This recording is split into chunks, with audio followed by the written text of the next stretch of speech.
आपण पाहत आहात live Maharashtra police times.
Sir, काय सांगाल? आज या ठिकाणी खरं तर महत्त्वाच्या विषयांवर चर्चा झालेली आहे। सामाजिक सुविधा ज्या नागरिकांना कुठेतरी आणखीन वेळ लागत चाललेला आहे, आज तुम्ही प्रत्यक्षात या ठिकाणी भेट दिलेले, अनेक पदाधिकाऱ्यांसोबत या ठिकाणी हजेरी लावलेली, काय भावना?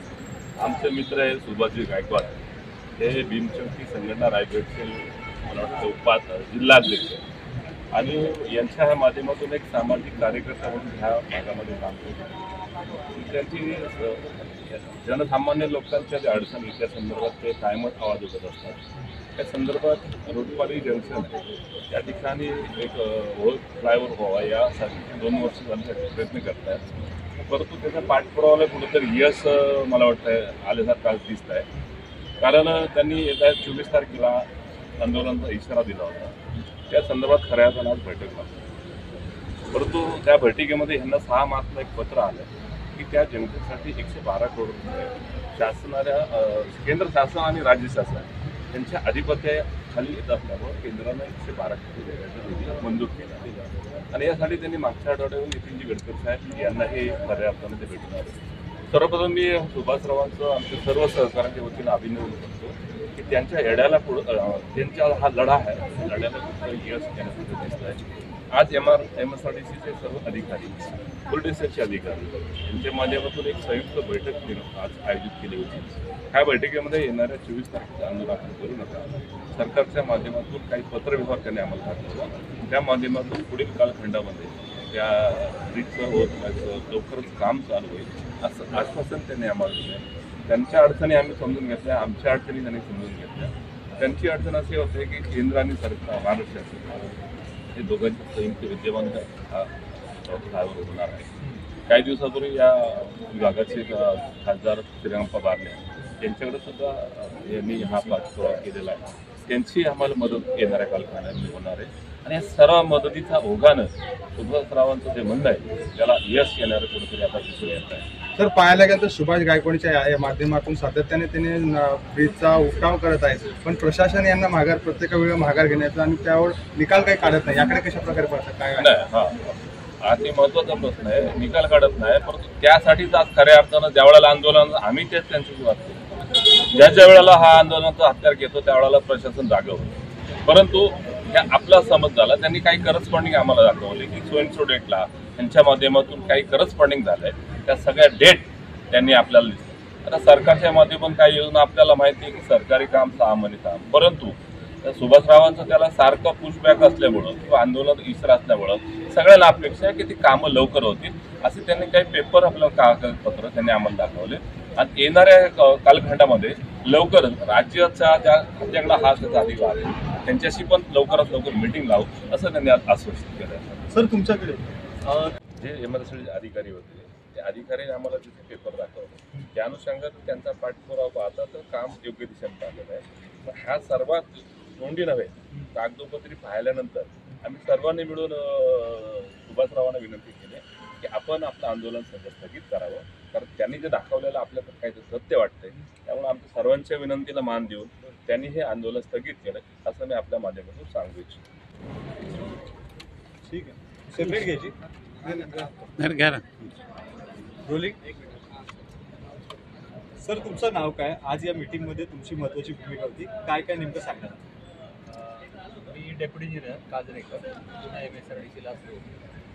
आणि आपल्याचं जे आंदोलनाच्या संदर्भामध्ये मीटिंग झाली पोलीस स्टेशनला, जे ब्रिजचं आणि अंडरपासचं जे काम आहे तर त्याचा आपल्याकडून एक प्रस्ताव शासनाकडून केंद्र शासनाला गेलेला आहे. सर, कोणकोणत्या बाबींवर आज या मीटिंगमध्ये खरं तर महत्त्वाचं लक्ष देण्यात आलं? पाहायला गेलं तर वारंवार निवेदन देऊन या सगळ्या गोष्टींमध्ये मतभेद जो होता तो कुठेतरी निस्सारण होता. काय मतभेद वगैरे असं काही नव्हता. फक्त काय होतं, कम्युनिकेशन गॅप होती. आपल्यामध्ये होणारा जो संपर्क होता तो संपर्क नसल्यामुळे थोडंसं हे झालेलं आहे. तर त्याच्यामध्ये आता आपण काय केलेलं आहे की आपला जो प्रस्ताव आहे तो आपण आता केंद्र शासनाला पाठवलेला आहे किंवा शासन स्तरावर सुद्धा गेलेला आहे. आणि अजून एक त्याचा जो मेन ब्रिजेसचं जे काम आहे त्याचा प्रस्ताव आपला गेलेला आहे. स्थानिकांनी जी मागणी केली आहे, इथले भूमिपुत्र आहेत, तर ती मागणी तुमच्या नजरेने योग्य आहे का सर?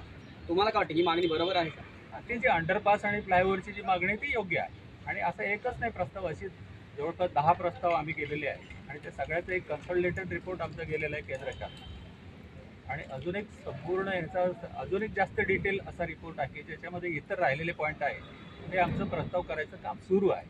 हे झालं की आम्ही तुम्हाला परत कम्युनिकेट करू.